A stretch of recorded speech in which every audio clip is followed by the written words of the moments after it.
Shalom, peuple de Dieu, que le Seigneur vous bénisse. Demain est le 8 juillet, le jour de la Pentecôte. Alors, j'aimerais que nous parlions un peu autour du Saint-Esprit. Parce qu'aujourd'hui, beaucoup de personnes ont la tendance à dire que j'ai le Saint-Esprit parce que je parle en langue. J'ai le Saint-Esprit parce qu'à un programme, j'ai eu le parler en langue. Ou bien je parle en langue.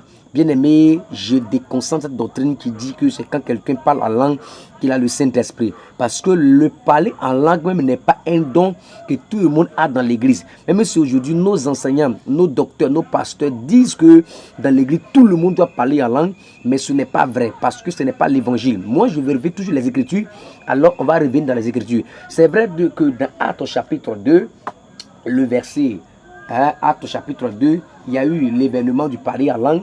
Dans Actes chapitre 2, à partir du verset 1 jusqu'au verset 3, mais j'ai lu le verset 3, et dit, des langues semblables à des langues de feu leur apparurent, séparées les unes des autres, et se posaient sur chacun d'eux. Bien évidemment, moi je parle aussi en langue. Je ne condamne pas le parler en langue. J'autorise le parler en langue. Paul dit que n'empêchez pas le parler en langue. Et l'apôtre Paul aussi dit encore que je parle en langue plus que vous tous. Donc moi qui parle, qui suis en train de parler, je parle aussi en langue. Mais je tiens à vous dire que connaître le Saint-Esprit, ce n'est pas le parler en langue. Pour vous dire que quand quelqu'un parle en langue, ça ne veut pas dire automatiquement qu'il a le Saint-Esprit. Cela archi faux. C'est une doctrine que je te concentre. Bien aimé, que je déprouve cela. Parce qu'il y a des gens dans l'église qui ont le Saint-Esprit, mais qui n'ont pas le parler en langue. Si au jour de la Pentecôte, quand le Saint-Esprit est venu, il y a eu le parler en langue, ça ne veut pas autant dire que tout le monde doit parler en langue lorsqu'il a le Saint-Esprit. Parce que Paul l'a bien expliqué dans la Bible, dans 1 Corinthiens, je crois bien, chapitre 12, à partir du verset 29. Il dit, tous sont-ils apôtres? Non.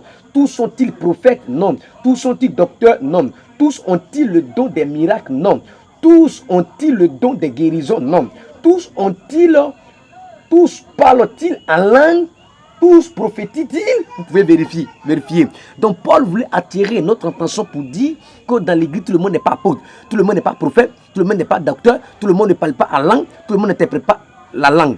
Mais Dieu donne à certaines personnes. Le parler en langue est un don du Saint-Esprit qui donne à certaines personnes. D'autres parlent en langue, d'autres interprètent, d'autres le donnent de guérison, d'autres le donnent de miracle, d'autres ont le don de chasser les démons. Chacun a son don. Donc si quelqu'un n'a pas le don de parler en langue, il ne faut pas te forcer. Parce qu'il y a des gens aujourd'hui qui imitent le parler en langue, qui apprennent le parler en langue.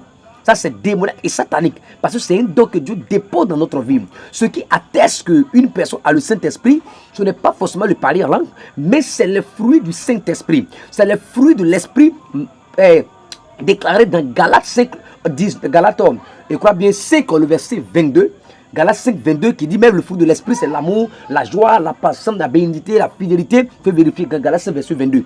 Donc pour vous dire que quand quelqu'un a le Saint-Esprit, pour reconnaître que cette personne a le Saint-Esprit, pour attester que cette personne a le Saint-Esprit, ce n'est pas le riba, bababa, reketebo, shakataba, ce n'est pas ça.